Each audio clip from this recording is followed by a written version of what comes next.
Hey everybody, welcome to the Orange and Brown Talk podcast. Dan Labbe, Mary Kay Cabot with you here on a Wednesday, recording this around noon on Wednesday, and we are rolling into July here. We're less than a month away from training camp starting.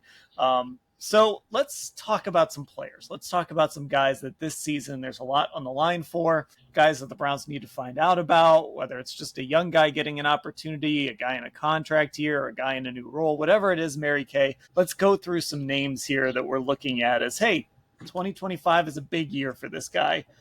He's got something to prove, something to show. Let's just kind of go around the horn and throw out some names. Why don't you throw out our first one? Well, I'm going to start with Greg Newsome. I think that Greg Newsome is a player that the Browns really have to figure out what they are going to do with going forward.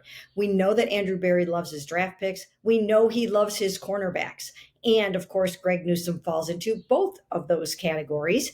But he is playing on his fifth-year option this year for $13-point-something million this season on that club option. And so it's going to be incumbent upon the Browns to decide if he's worth the multi-year extension or if they are going to part ways with him after this season. So I think it's sort of fascinating. And when I talked to Greg Newsome at the Super Bowl on Radio Row back in January or early February, he talked about the fact that he wants to be used more. He was primarily the nickelback last year. He wants to be on the field more often. But last year they went against a lot of 12 personnel, 13 personnel, and he was not on the field as much as he wanted to be. And he actually point blank said, I need to know some things before I want to sign a long-term contract here. So I thought that was pretty revealing. And we haven't heard anything since then about whether or not the Browns have made any overtures toward any kind of an extension or how things are going at this point. Now, at OTAs, we did kind of wonder why he wasn't there. At least the first week we were out there, he wasn't there. Then the next week we came out for the final week of OTAs and he was there that week. So kind of interesting for someone in that situation not to be there.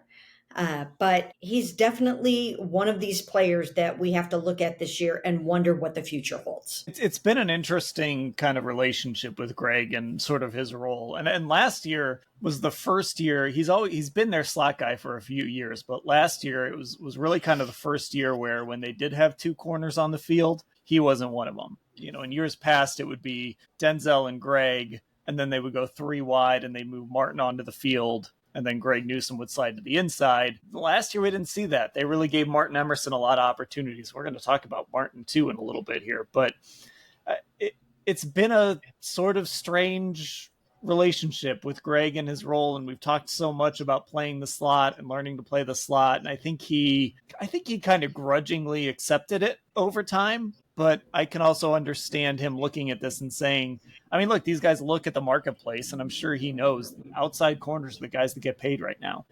So he wants that opportunity to be that outside corner. And it's just been an interesting run with Greg, I think. And he's another example of a guy that has sort of grown up before our eyes. And now he's playing on that fifth-year option. It's kind of put up or shut up time for him a little bit. Yeah, it's amazing that the calendar keeps flipping and going so fast. And all of a sudden you look and Greg Newsome is in his fifth season. He still seems like such a young player. But you're right about that. I think when Jim Schwartz initially sat him down and talked to him about playing the slot, he got him very excited about the fact that some of the top paid corners in the NFL, some of the corners who have made the biggest names for themselves over the last half a dozen years or so have been guys that have been featured in the nickelback role in the slot. And so he got him excited about that. But again, as you mentioned, that was back at a time when he was still the second corner against two wides. He was still the number two corner behind Denzel. And that did change last year. And that did not sit well with Greg. His playing time did go down. Now, he also had groin surgery right before training camp. That didn't help his cause either, because he needed a little time to become himself after that and to get back on the field. So Those were also factors here, but he does consider himself to be a starting outside cornerback. That's what he wants to do. And even if he's not outside all the time, he definitely wants to be playing the majority of the snaps. He wants to play and to get paid like a starting cornerback. Yeah, and I always forget how young some of these guys were, but I do remember when Greg got drafted. He hadn't even turned 21 yet when the Browns drafted him. He turned 21 about a little under a month after that draft. He just turned 25 in May. So this is a guy who was very young when he got here, and you got to grow up sometimes. And it's tough to grow up in this league when you're a first round pick and you're a young guy and you're making a lot of money. And he was certainly a fan favorite for a long time. Like it can be a big ask. So let's kind of combine this conversation then with another guy that I know we were going to bring up, and that's Martin Emerson Jr., who is also in a contract year because he did not have that fifth-year option. He's a third-round pick. So it sort of presents an interesting situation for the Browns where they have two corners that they've got to make a decision on. At some point this season or next offseason, they've got to make a decision on these guys. And I think if we're doing this pod a year ago, we're not talking about, well, they need to find out about Martin Emerson. We're talking about, should they extend Martin Emerson after, we thought we'd be talking extension this offseason, but instead he kind of struggled a little bit. I thought he righted the ship a little towards the end of the season, but it is a little surprising that we can include Martin in this discussion as well, considering how we were talking about him so much the year before. Yeah, we were talking about him making a real legitimate run at the Pro Bowl in 2024. That's what we felt he was poised to do.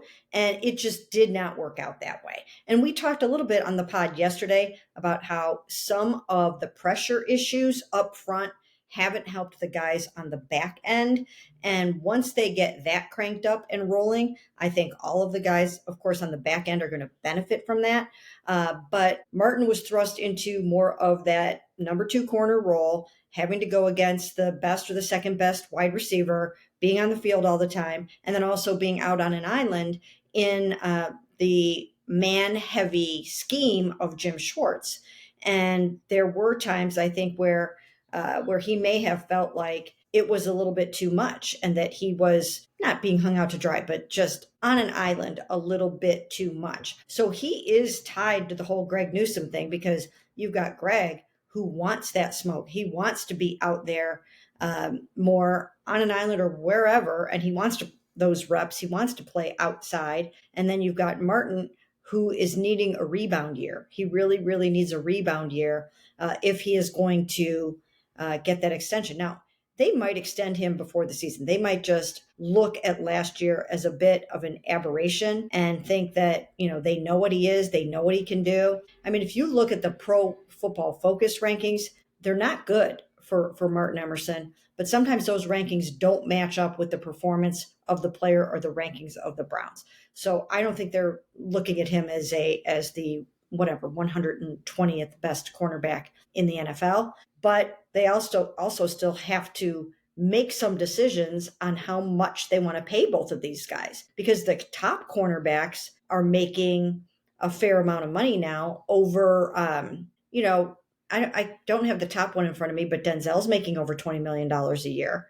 And the numbers are climbing for that position. So the Browns are going to have to decide where these guys fall in terms of the market and if they're willing to pay them that much. So I'm looking it up now on Over the Cap. Derek Stingley is currently the highest guy. He's up to $30 million a year.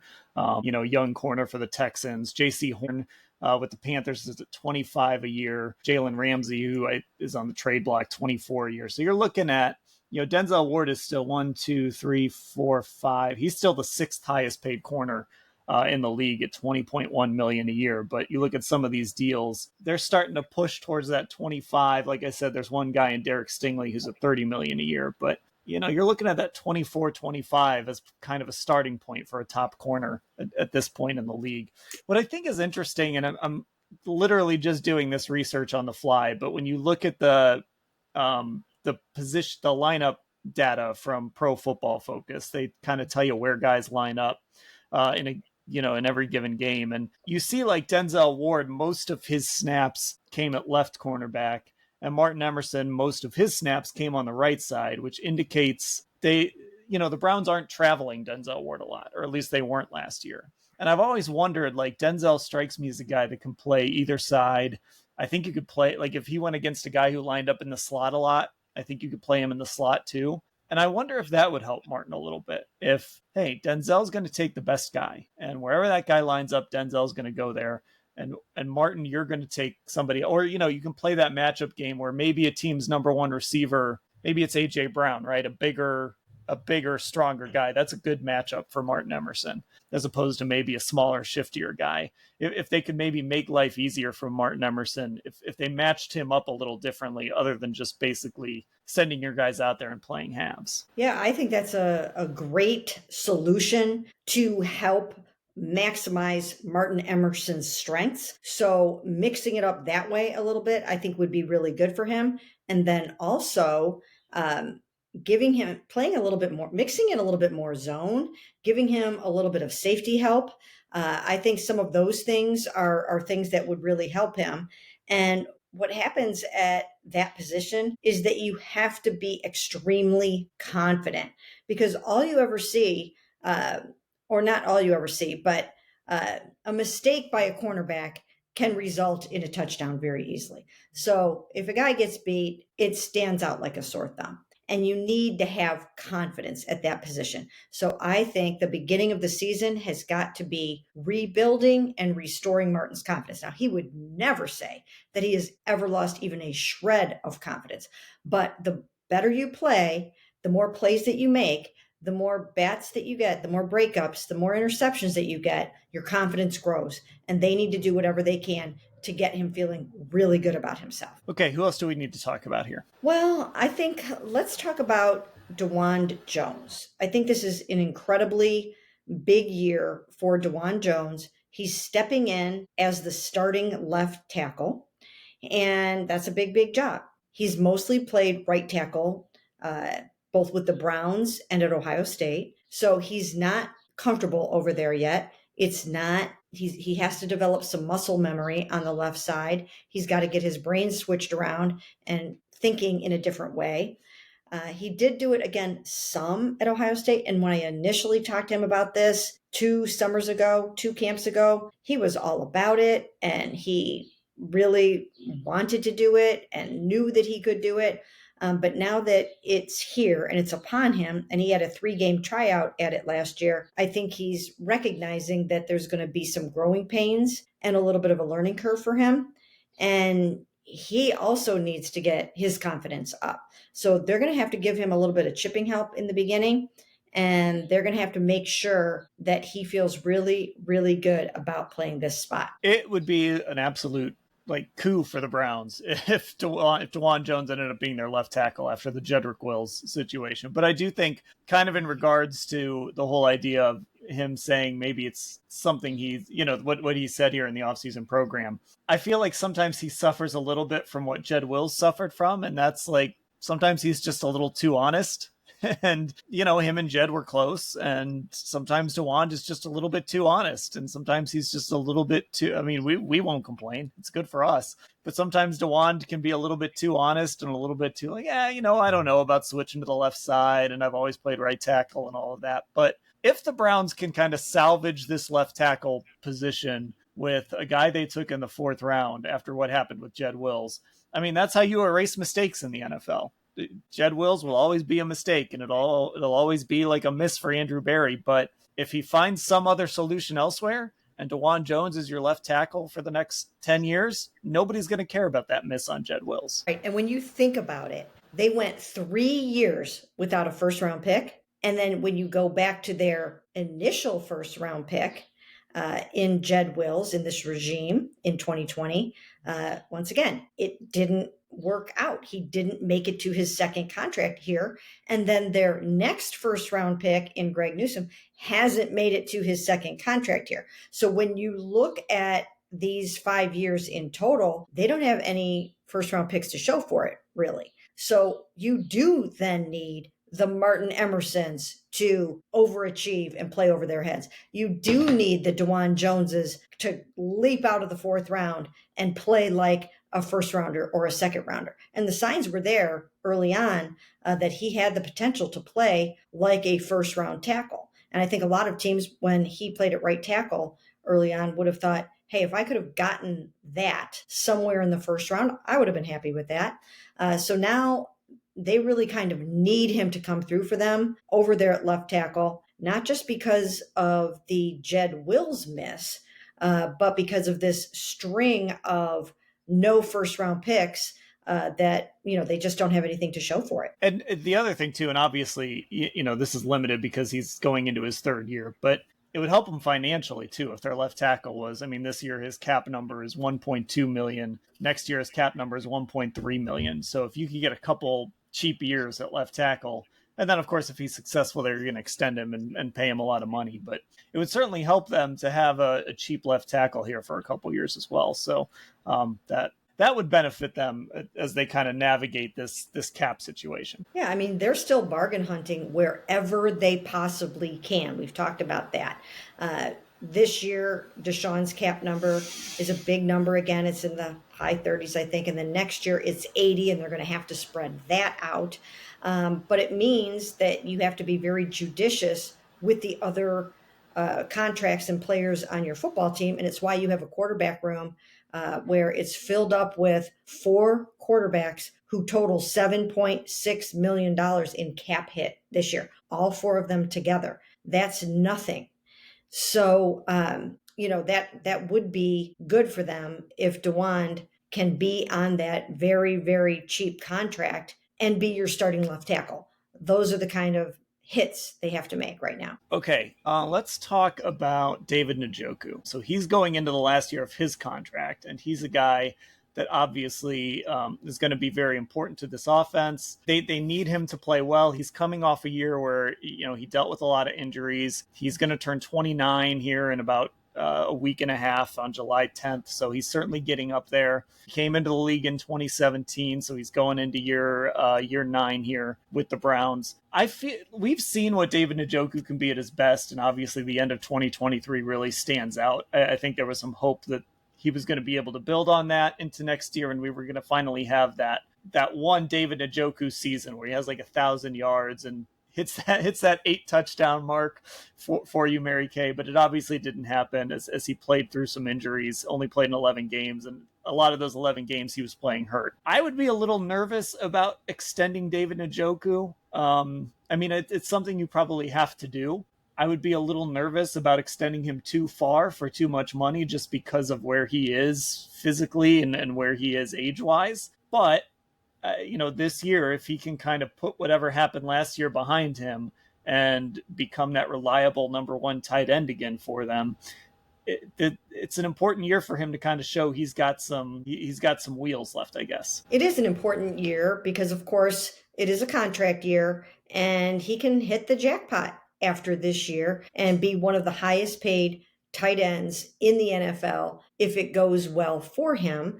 And when I asked Andrew Berry about extending David Njoku at the owners' meetings, he did say that was something that they were interested in doing, and it was mutual. Because if you remember, David and his agent showed up at the Cam Ward private workout. So they did make contact there, and and they both want this thing to be a long-term deal. But he does need to rebound from last year. He does need to come back strong. I think he has suffered from all of the quarterback upheaval, and he really needs a quarterback that can get him the ball and get him into that end zone and feed him in the red zone. And that's one of the reasons why I always keep coming back to Joe Flacco, because I think he's going to be able to do that with Jerry Jeudy and David Njoku. And I think that will weigh heavily in the quarterback decision. If you can get those guys back to the Pro Bowl, help them look good, hit big plays to them and get them in the end zone, I think that is going to score you a whole lot of points in this quarterback competition. But David is certainly someone who Andrew thinks the world of him. They stuck by him through all of his maturity issues, his growing pains, his injuries. They do say, they've raised David. He's a perfect example of a player. When you get him at the age of 20, here he is heading into his 9th season, and he's still only 29. I mean, it's almost hard to believe, but it's true. He's been around forever, and he's still in his 20s. But he does need to rebound this season. He's determined to do that. I talked to him a little bit at the Super Bowl on Radio Row about that, and he feels his knee injury is healthy now. His ankle injury is healed, and he's ready to rebound and have a really, really good season. So if he does that, then he will get paid. Yeah, and I just think the big thing is, look, as David Njoku always kind of lived up to what I think people believe he is. I don't know, but he has always at least been good, right? He's always been a guy that he's going to get you, if he plays a full season, he's going to get you 500 or 600 yards. Like I said, in 23, he had that 800-yard season. A lot of that coming with Joe Flacco. He's going to get you between 500 and 700 yards. Probably he's going to get you in the end zone. He's become a really good blocker. He's done a lot to sort of, he's really embraced being a Cleveland Brown and being a part of the community here. So there's a lot of reason to keep David Njoku around. My concern, again, would just be, was last year an aberration, or was last year a sign that maybe he's going to start breaking down a little bit? And that's part of why you drafted Harold Fannin. He'll be able to take a little bit of that load off of David Njoku. In an ideal world, 3-4 years from now, he just slides in and takes over as your tight end one. But that would be my big concern, is just you're reaching that age with David where it's like, okay, was last year just a freak injury year, or is this something we need to keep an eye on? Well, David is one of those players who has been bitten by the injury bug over the years, and it just kind of always seems like there's something going on with David. And so he needs to have a calm year. He needs to have a year of stability, of health, of consistency at the quarterback position, so he can get the ball the way that he needs to get the ball. But certainly, I think Andrew Berry views him as a multiple-time Pro Bowler and still sees him as that. So I don't think he's going anywhere anytime soon. I think they have high hopes for him, and they are going to be playing a lot more two tight end sets this year. So the tight ends are going to be vitally important in this offense. And I do think that if Joe Flacco is the starter, then I think you're going to see some really good production out of David. Okay, is there anybody else we need to talk about here? Anybody else in your mind that sort of has a big prove-it year in front of them? Sure, there are some guys. What about Sed? Yeah. Sed. The thing with Sed is that he was really having a nice season last year, and then he got the concussion and missed 6 games. So I guess you can throw him into this category. I think they're very confident that he's going to bounce back from that concussion and have a really nice year. Once again, you have to have good, consistent quarterback play. But if they can get that, then I think it should be a pretty good year for Sed. I think he'll take it up a notch. And I think he has a chance to have a really nice season. And I think he kind of, he needs to do it because he's getting that job at number 2. This is just a big opportunity for him. And I don't know. The questions are, can he sustain it, right? Because he had about 3 or 4 good weeks and then he had the concussions. But then the other part is, we're, again, sort of like with David, where the concussions are, is that going to be an ongoing issue? Or was that, again, just a one-time thing? And maybe they were just playing it really safe towards the end of the year. Because we did see Sed in the locker room towards the end of the season. So it's not like he was just off hiding in a dark room for 6 weeks. So hopefully it was just them kind of playing it safe towards the end of last year. Well, also, I mean, if we're going to knock on the door of the receiver room right now, I think we have got to talk about Diontae Jones. Yeah, that's an obvious one. in this category. Diontae Johnson might have more to prove than anybody on this football team, because this is his last chance, probably, to remain in the NFL. And he really has got to prove to the Browns that he can be coachable, that he can be a good teammate, that he can have a great attitude and go out there and be productive and not be a distraction and not be a problem. So out of anybody that we've talked about so far, we kind of forget about him a little bit because he hasn't played for the Cleveland Browns yet. But he did land on 4 different teams last year, and all 4 teams ushered him out the door. The Browns took a chance on him. They were the only team that called him in the offseason. And now it's make it or break it for Diontae Johnson.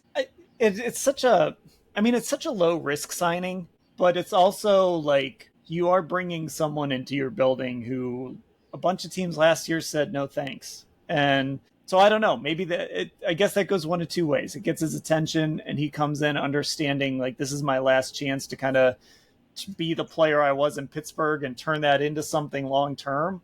Or you find out why those teams didn't want him, like real playoff teams with real playoff aspirations this year again, why they didn't want to bring him back or have him be a part of their roster. So I don't know. I do think there is some risk, even though there's not financial risk. There is some risk in maybe just having him here if his head's not right, if his attitude's not right. That's exactly right, because you're building a culture on a football team. And one bad apple in a locker room, if it turns out to be that way, can infect the rest of the team or create a rot in the rest of the team, or at least in the receiver room. And you just don't want that. I'm not saying that he is going to be that, but the other teams last year did not want him around. So I think he does have to change who he was last year and do some things differently and come in here and just be easy to get along with, easy to coach, go with the flow, and first and foremost, take whatever you can get. If you get one opportunity, one target a game, catch that ball and make the most out of it. And then you might get 2 targets the next game. But if you complain about only 1 target in week 2, then chances are you're going to go down a slippery slope. So he's got to have a great attitude, and he's got to be willing to take whatever he can get and make the most of it. Okay, there we go. Some players who have some things to prove here in 2025 as we get closer to training camp here on the Orange and Brown Talk podcast. Find us on YouTube at Cleveland Browns on cleveland.com. Become a football insider. Cleveland.com/Browns, the blue banner at the top of the page to get involved with that. And of course, you can find us on Twitter at Orange Brown Talk and on Instagram at Orange and Brown Talk. Mary Kay, I'll talk to you later. Sounds great.